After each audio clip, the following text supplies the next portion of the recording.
It's just, it seems to me when I watch people like you and other people get involved, there's just this constant egoic struggle to prove oneself that, to the other, that they know where God is or what truth is, instead of really living the act of love. We go on and on about like trying to tell people this is the way it is, instead of living love. And then we just constantly trying to defend ourselves, like when somebody else tries to say something to go against our belief, oh, well, then you go back and like backslash them and like some like nice little remark, using your Bible, using like some religious quote. It's kind of ridiculous, and it's just going to continue on and on. And another thing, if you really know where you are in the universe, you will not feel so arrogant as to think that this religion or this Jesus is the only one or the one to save the whole universe. The universe is extremely vast. You just have to love. And I think that a lot of times religionists and fanatics forget about that because they're just so caught up with themselves and they're not serving God, they're serving themselves. That's all I wanted to say. Thank you. Now, if you listen closely to what I have to say, I never once have said, follow me. No, and I'm not saying that you are saying that, but it's very obvious by your actions and the way you come across that you're very tied into yourself and you're trying to like make, yourself like this servant of God instead of like really loving, Like I think yeah, well, that's amazing. That's quite a judgment statement, isn't it, you're making? You would like to be judged. That way you can feel superior. No, but I'm not standing out here saying, follow me. You came here for a reason, to like show people, oh, get to know Jesus. And yeah, I'm pointing people to Jesus. That's right. You're not doing it the way Jesus did. You're just making a cult out of Christianity. Like to say that Jesus was I'm saying I'm a beggar, and I have found where living bread is in a personal relationship with Jesus Christ, and I've come to tell fellow beggars where they too can find bread in your own relationship with Jesus. Don't come to me. You obviously don't have a relationship with Jesus because Jesus was 2,000 years ago. He rose from the dead. He's alive. Yeah, Jesus in John 14:6 said, who John is? I am the way, the truth, and the life. No one comes to the Father except through me. I didn't say that. John Jesus said never it. knew Jesus. How do you know that? Because of like the way the documentation that was found, his like writings, carbonization, like dating and everything. People have found that certain scriptures were written way past the time that Jesus was crucified. How long? At least 50 years. At least 50. Now think about it. If you were not around the time like 50 years ago, your ideas and your intuition of what happened 50 years ago would not be the same as what was going on in that time. You are misconstruing a lot of what went on 2,000 years ago and making this whole like religiosity out of it. You can't begin to imagine what went on 2,000 years ago. And that's right. I don't imagine. But yet you. I go to the historical documents, the gospel. You're interrupting me, but but those documents were written many years after Jesus lived. Give me the evidence to back that up. Never knew him personally. That's totally wrong. No, it isn't. We have the writings of Papias, ma'am. We have the writings of the early church fathers in the 80s and in the 90s AD. 100 years after Jesus died. When did Jesus die? Well, accordingly, 30 to 33 AD. Look. Before the end of the first century, the church fathers were quoting the Gospels in letters that they wrote. So obviously the Gospels were not written long afterwards. They were written a few years afterwards, and they were quoted by the church fathers. You should go to Israel and really look up the documents where they're really stored, They don't have them in Israel, ma'am. Well, the Dead Sea Scrolls is what I'm talking about. And also there's a lot of, misinterpretation. Okay, for example, who was that sculptor? Michelangelo, who sculpted, Moses. He was doing the tomb for one of the popes. Yes. He put horns on Moses because in the Bible that he was reading, it said horns of light. And they went back and they retranslated horns, like in Hebrew, can also mean light or beams.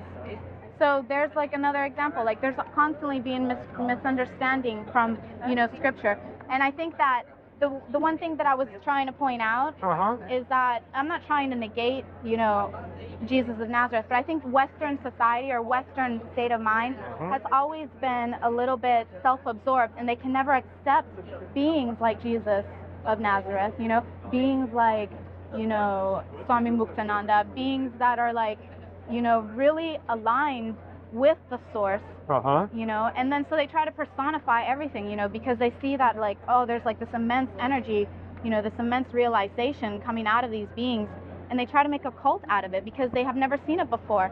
And the thing So who was Jesus? Who do you think Jesus was? he was just a being who was very selfless. He didn't have any attachment to this separate point But why of did view. he rise from the dead? Everybody rises from the dead. But No. I perform a lot of funerals. I'm a minister.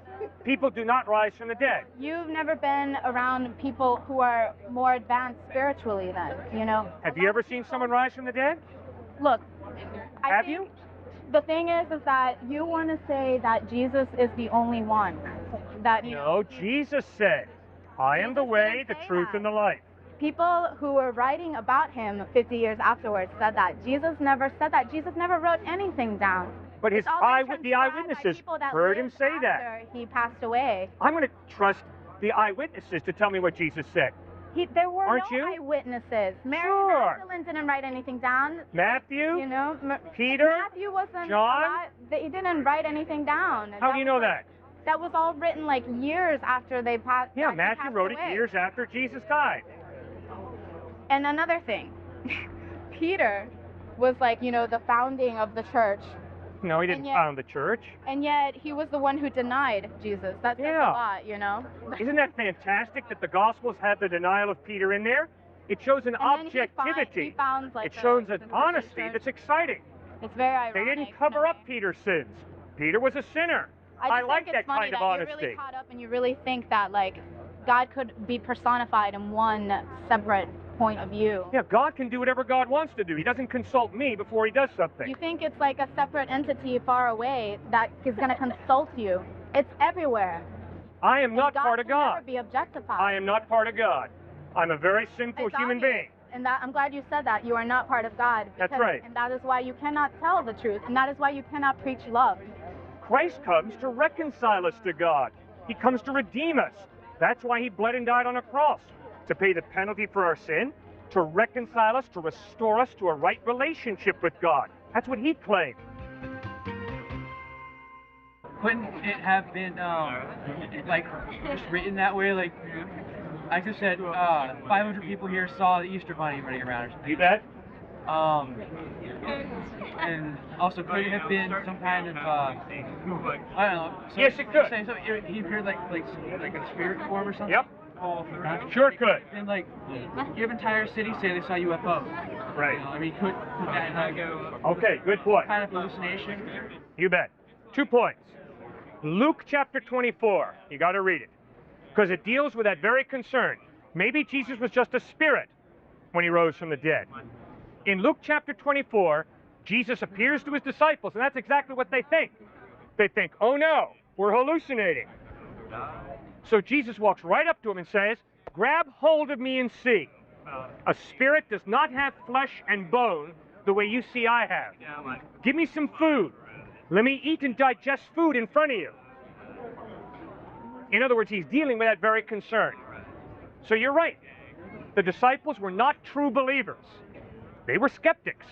And when they see Jesus risen from the dead, they're going, oh man, what did someone put in my food? I'm hallucinating here. And Jesus comes right up to him and says, come on, man, grab hold and see. Give me some food. I want to eat it right in front of you. Second point. The eyewitnesses of Christ who saw him risen from the dead, they all stood before Roman soldiers. And the Roman soldiers said, say Caesar is Lord and live, or else maintain that you have seen Jesus risen from the dead, that he is your Lord, and we will kill you for it. Now, under the pressure of death, liars cave in. Just look at Watergate. Dean, Ehrlichman, and Haldeman caved in under the penalty of a few years in prison. If those eyewitnesses did not see Jesus risen from the dead, then they certainly would have said to those Roman soldiers, oh, no, wait a second, we just made this up. They didn't. Every single one of them said, I have seen Jesus Christ risen from the dead, and they died, not for a belief. They died, not for a religion. They died for what they claimed to have seen, the dead Christ risen from the dead. Psychology shows us people will not die to cover up what they know to be a lie. Will people die for a lie? Absolutely yes. But they'll die deceived that the lie is true. If those first century followers of Christ did not see Christ risen from the dead, then they died to cover up what they knew to be a lie. You can't get people to do that. Under the pressure of death, people will break and say, you're right, I didn't see Christ risen from the dead. But they stuck with what they claimed, not simply to believe, they stuck with what they claimed to have seen, the dead Christ risen from the dead. Okay, the reason I'm convinced they're real is, it's because the gap between the occurrence and the writing is so small that it did not allow for mythology to grow up. See, those eyewitnesses read those Gospels before they died, and they put their stamp of approval on those Gospels. Studies have shown that, say for instance, on animals like rats, Right. If you say that love is an emotion, just like any other emotion, I mean, they're unlike, but like anger, sadness, whatever. Right. There have been studies shown where rats have been implanted with electrodes in their brain. They've been able to be basically controlled, where they have shown the emotions of anger, Yes. sadness, happiness. How do you know that it's not just a complex electrochemical reaction inside your brain? Okay, great question. The reason it's a great question is because obviously if you did a lobotomy on me, you could radically change my behavior. Of course, yes. All right? Right. So obviously you're right, in a sense. We have biochemical reactions that go off in our brain. Obviously we have psychological illness. Obviously we have low serotonin levels that lead to depression. Obviously we have mental disorders where we try and chemically rearrange the chemical makeup of the brain. So obviously there is a physical component, no question about it. My point is simple. My point is, when you write up the chemical analysis of the human brain, you haven't told the whole story. What I mean is this. Tonight, I can sit on the side of my bed, and I can judge myself. I can say, Cliffe, when you spoke to that student, good job, do it again. Cliffe, when you spoke to that student, bad job, don't do that again. In other words, I exercise free will. I'm not just a slave of my biochemical reactions going off in my brain. I believe there's such a thing as free will. I'm just wondering whether, I mean, we don't know everything that there is to know about the brain. I mean, That's if for you sure. go to any neurologist, they're going to say we don't know crap about the brain. Right. So how do you know that it's not merely something yet undiscovered? It's not, we're not controlling our brain in some capacity through other parts of the brain. And I think that's partially true. Like incredible, just chemical reactions going on all the time that are somewhat controlled and somewhat uncontrolled. Right. You guys go out, you drink enough alcohol, you're going to get drunk. That's going to radically affect your brain. So obviously the chemicals are important. But my point is, when you're not drunk, when you're sober, you have a degree of free will that enables you to make responsible or irresponsible decisions. Let me give you an example. University of Arizona. Guy raises his hand and says, I believe date rape is okay for me. I said, why? He said, because I have a very high testosterone level. Therefore, if she's going to go out with me, I get to date rape her. I said, wait a second. I hold you responsible for that. He said, I'm not responsible for that. I have a very high testosterone level. I have to date rape her. I said, well, fine, you can tell me that, but I'm convinced that you have a free will. I'm convinced you don't have to date rape her. Therefore, I'm going to hold you responsible. He didn't like that, but that's my experience of life. If I go up to this guy, haul back, slap him in the face, and you say, hey man, why'd you do it? And I say, because I had to. I'm lying through my teeth. I didn't have to. I could reach out and respect the man, or I can slap him. I have a free will.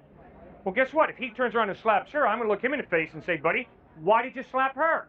And if he tells me, well, because I had to, because she's got dark glasses on, and anybody who has dark glasses on just reminds me of my parents who slapped me around, so I got to do this, I'm going to look him in the face and say, man, I'm sorry about your mom and dad slapping you while I had dark glasses on, but I still hold you responsible for slapping her. See, that's based on my belief, from my experience, that both this gentleman and I have free will. Now, the only way there can be free will is if there's some type of God who creates us as more than just a biological organism, with a soul, a spirit, a free will. See, human free will is based on the notion there's more to you and me than just chemicals. There's a soul, a mind, a free will. Couldn't morals just be like a conscious decision to like when the earliest social gatherings were starting, like tribes, Yes. things like that, and they realized that by living in the constant fear of being murdered by your tribesmen or having stuff stolen, Right. they came up with laws or morals that, hey, killing's bad. You know, we have to not kill to be able to survive in a tribe, Sure. to be able to produce enough and just to live. So put in all these absolute morals, which we tend to believe in, like don't kill, don't rape, don't steal, things like that, is really just thought of and obviously chosen to follow just for the benefit of all. Yes, that's a possibility. But if you and I believe that, then we better not turn to a white South African and say apartheid is absolutely wrong. Instead, what we have to say is, from our cultural perspective, according to our national laws, apartheid is wrong. But when you think about it, I mean, that's, like cultural relativism. Really though, it's like, if you do that, it's like saying either like our society says you're doing wrong, or God says you're doing wrong. Either way, it's like it's their society doing what they feel is right. Right. And all it really are is either coming from our society or coming from God. But either way, it's just their laws created by something. And in our society, it's like what we feel is right as a society to survive. And if you're God, then it's what God says. It's just whoever believes in God. But wait a second. If there is a God who has created all of us in his image, it means that it doesn't matter whether you're in South Africa, the United States, Nazi Germany. If you slaughter a human being, you are doing something absolutely evil, because that human being has innate value that comes from God. But if the atheist is correct, that there is no God and we're just chance collections of atoms, then to try and argue that murder is absolutely wrong is ridiculous. You have to base it on your society and your Exactly. Correct.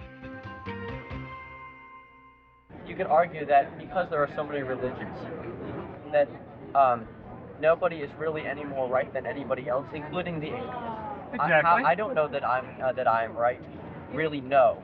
I mean, you could be right and I could be wrong. I'm going to hell. But or I could be right and you could be wrong and nothing happens. Morals coming from like the Christian God are completely different than morals coming from In general. like, That's right. You're right. Okay.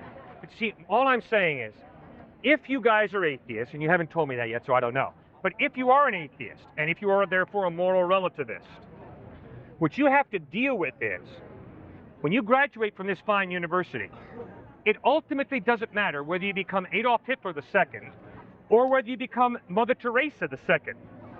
It's simply an issue of what you choose. Now, you see, I don't think you guys are willing to live that out. I think you guys will live your lives as if to be Adolf Hitler II is absolutely evil. You would never seriously consider that option. And to be more like Mother Teresa is very, very good. What are you going to be? If there is no God and if morality is relative, it doesn't matter whether you're like Dr. Martin Luther King or whether you're part of the KKK. It's all relative. So if you want to be Dr. Martin Luther King II, go to it. If you want to be part of the KKK, go to it. It's all relative. You see, you can't, and you guys can't live that out, I don't think. But the KKK is thought by the average American to be, like wrong and evil, and So what? I'm saying it is relative though. It's relative then, all right. They feel they're right. The KKK feels they're right, and Uh-huh. we feel they're wrong. And we're in the majority, therefore they're thought of as being wrong. Okay, but what you have to grapple with is, you can't be a hypocrite, an intellectual hypocrite. You've got to stick with what you believe. And if you believe that morality is relative, you've got to acknowledge it doesn't matter whether I become part of the KKK or whether I become Dr. Martin Luther King II.